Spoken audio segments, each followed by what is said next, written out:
vais vous donner les symboles et les clés à comprendre afin de pouvoir interpréter ces symboles. Dieu parle en parabole. Le 20 septembre, Dieu m'a montré des visions. Dans une de ces visions, il m'a montré l'église catholique. Je me suis dit, si Dieu me montre une cathédrale, c'est pas pour rien.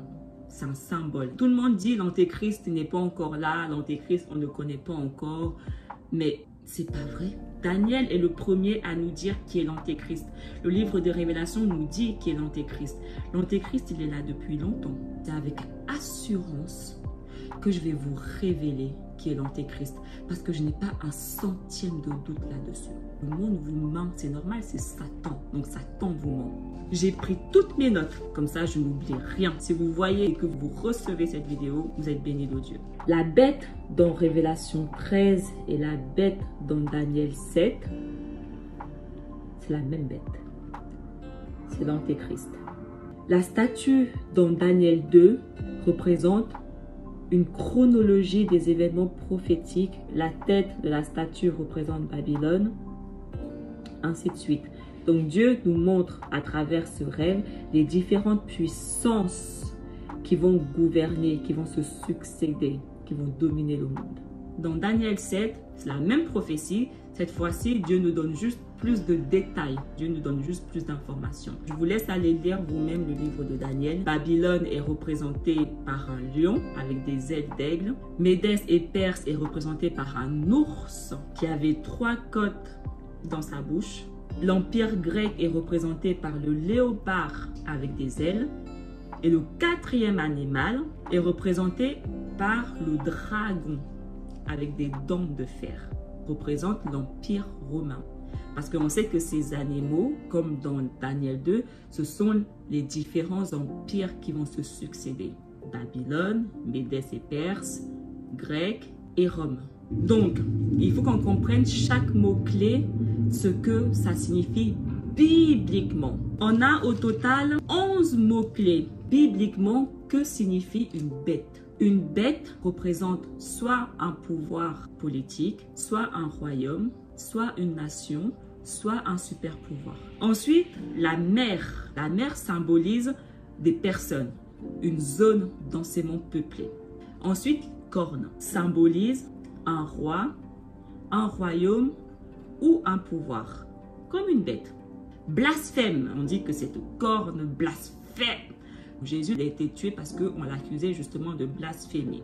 On peut le voir dans le livre de Jean 10 et dans le livre de Marc 2. Blasphémer, c'est prétendre être Dieu sur terre et prétendre avoir le pouvoir de pardonner les péchés. Jésus, il était vraiment Dieu, donc il avait ce droit. Mais les gens l'ont accusé parce qu'il tenait ses propos qu'il blasphémait. 42 mois, un temps, des temps et un demi-temps, ou 3 ans et demi. Comme le livre de Daniel nous dit, cette corne viendra changer les temps et les lois de Dieu. C'est exactement ce qui s'est passé. Dans le calendrier hébreu, un mois, c'est 30 jours. Pas un jour de moins, pas un jour de plus. On fait 30 fois 42. On obtient 1260 jours. Le livre de Daniel, 1260 jours. Et on sait que bibliquement, un jour représente une année littérale. Donc, ça signifie au final 1260 ans. On dit que cette corne va faire la guerre aux saints. Qui sont les saints? Les saints, ce sont les élus de Dieu, les enfants de Dieu, ceux qui obéissent les commandements, les lois de Dieu, ceux qui font la volonté de Dieu, ceux qui croient en Jésus. Que représente le dragon? Le dragon symbolise Satan et il symbolise aussi la Rome païenne. Dans Matthieu, qui a voulu tuer le bébé Jésus quand il est né? Le roi Hérode. Qui est le roi Hérode? C'était le roi de Rome. En plus de cela, qu'est-ce qu'un dragon? Un dragon, c'est une bête. Une bête représente quoi? On a vu. Que symbolise l'épée? L'épée, c'est la Bible, la parole de Dieu. Mais l'épée représente également le pouvoir civil. Qu'est-ce qu'une image? Quand Dieu il a créé l'homme, il a dit « créons l'homme à notre image ». Une image, c'est une ressemblance. Et que signifie l'adoration? Parce que la Bible nous dit que la terre va adorer cette bête. Dans quel sens on parle de l'adoration? C'est dans le sens de se prosterner en signe de soumission et d'obéissance dans un sens spirituel et religieux. C'est en gros obéir les commandements de quelqu'un. Et que symbolise la bête combinée. Dans Révélation, on voit qu'il y a une bête combinée qui ressemble à un léopard, un ours, un lion. Le lion qui a une tête, l'ours qui a une tête, le léopard a 4 têtes et le dragon a une tête.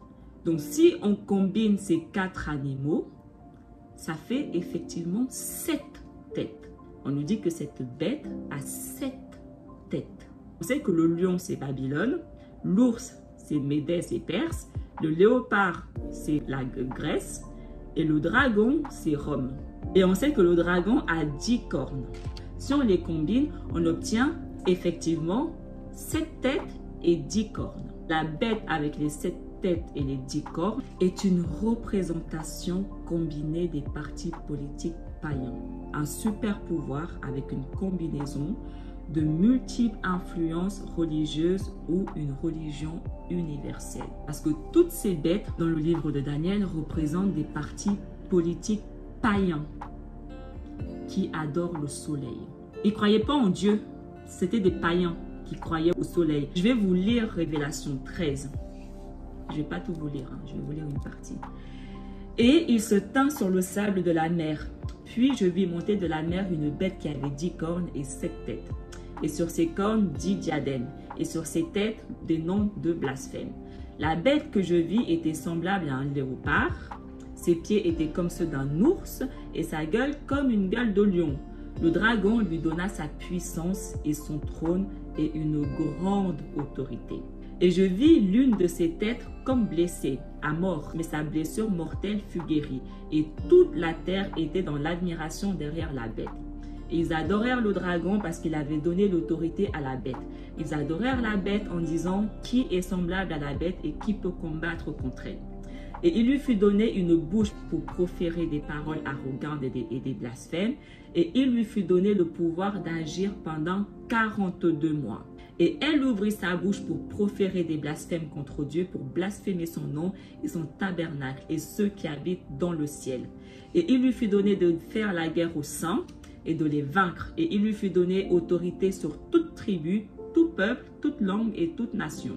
Et tous les habitants de la terre l'adoreront, ceux dont le nom n'a pas été écrit dès la fondation du monde dans le livre de vie de l'agneau qui a été immolé.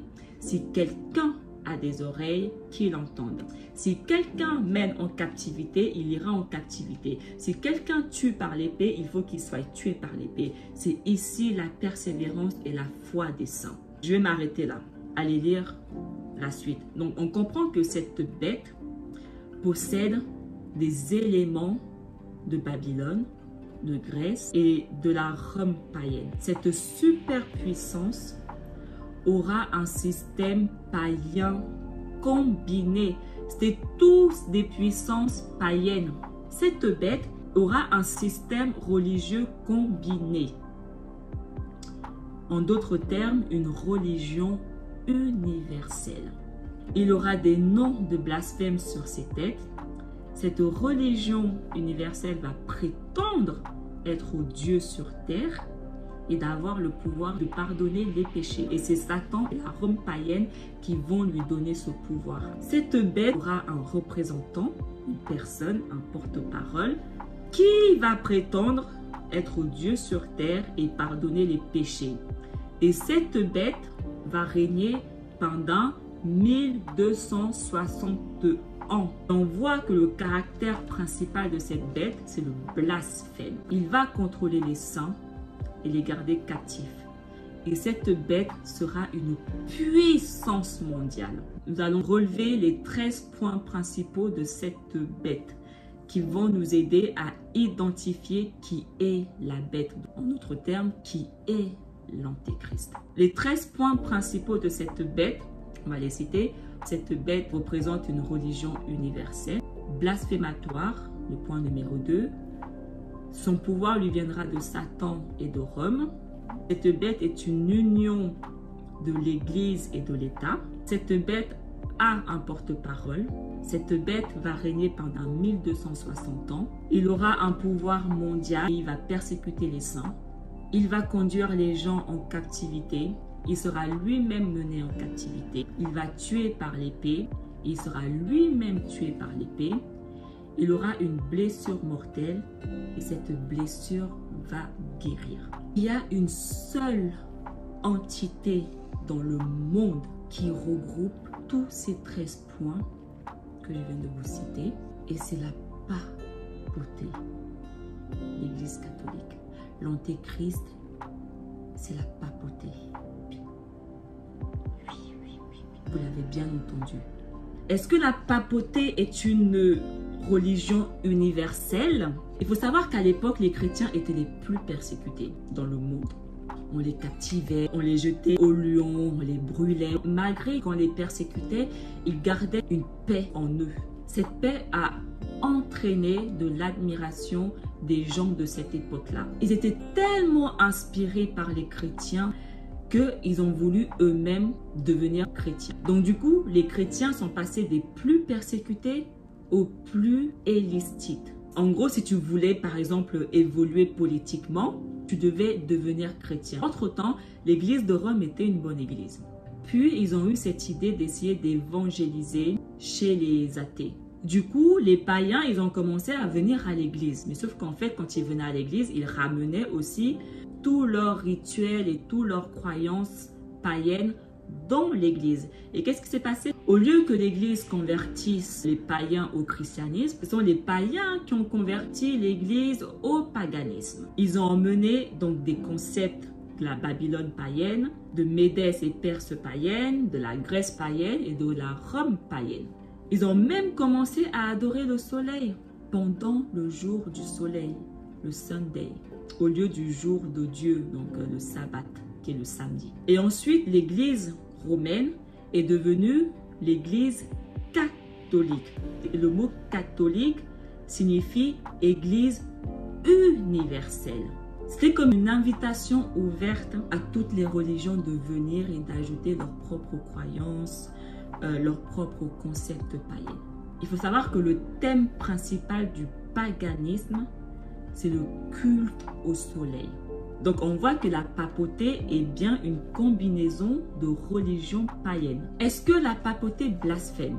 Est-ce qu'ils prétendent être Dieu sur terre et est-ce qu'ils prétendent pouvoir pardonner les péchés? L'archevêque de Venise, avant de devenir le pape Pie X, c'est lui-même qui a dit. L'évêque de Rome n'est pas seulement le représentant de Jésus-Christ, mais il est Jésus-Christ lui-même caché sur le voile de la chair. L'évêque de Rome parle-t-il? C'est Jésus-Christ qui parle. Il faut savoir que le mot pape signifie Père et se nomme lui-même le Saint-Père. Dans les grandes lettres évangéliques à Léon, XXX, page 304, il est écrit « Nous occupons sur cette terre la place de Dieu Tout-Puissant.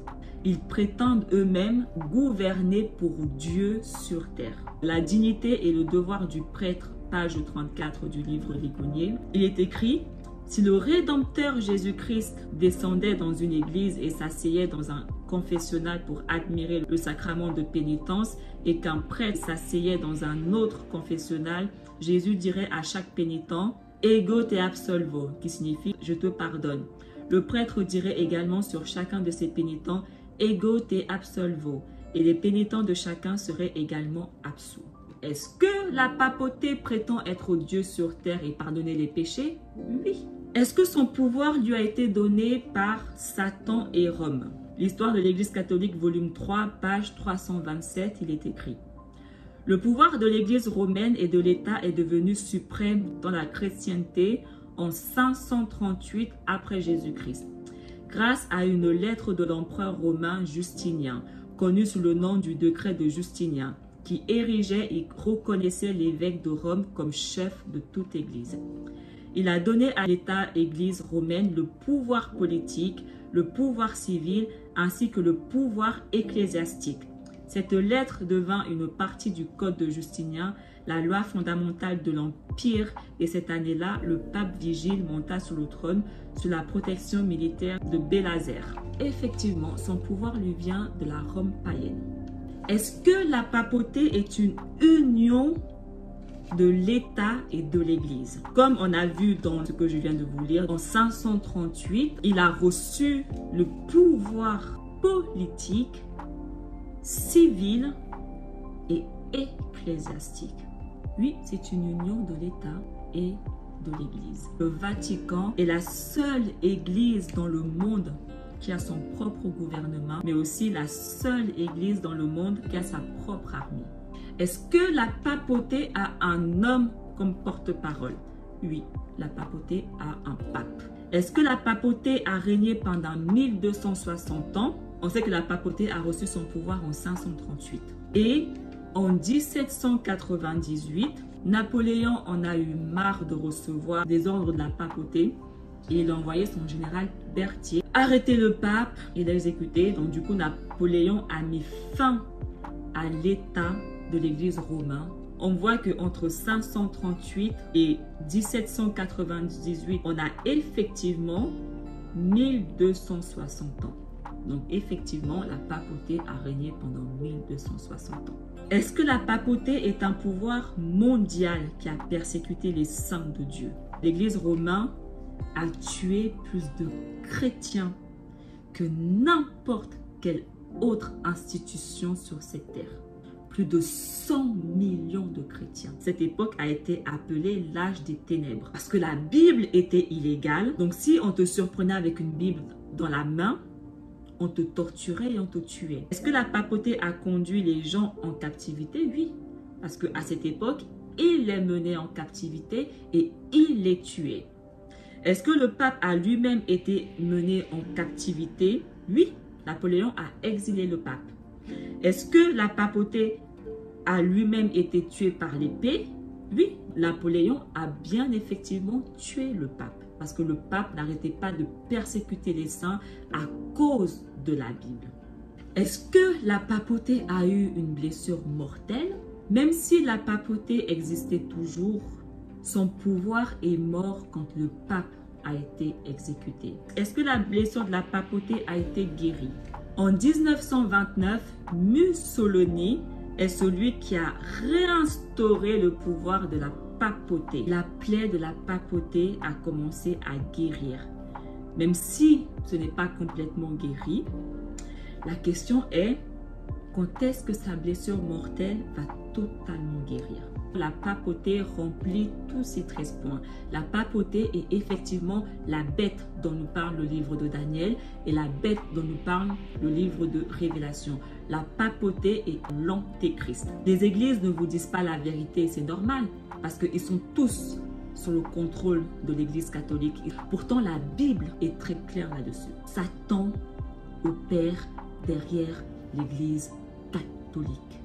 Cette bête a des éléments d'un lion, d'un léopard, d'un ours et d'un dragon. Et ces 4 animaux sont des prédateurs qui attaquent leur proie avec force et sans peur. Un prédateur ne va pas attaquer quand il est blessé, mais dès qu'il est entièrement guéri et affamé, il va de nouveau attaquer. Quand est-ce que la plaie de la papauté va entièrement guérir?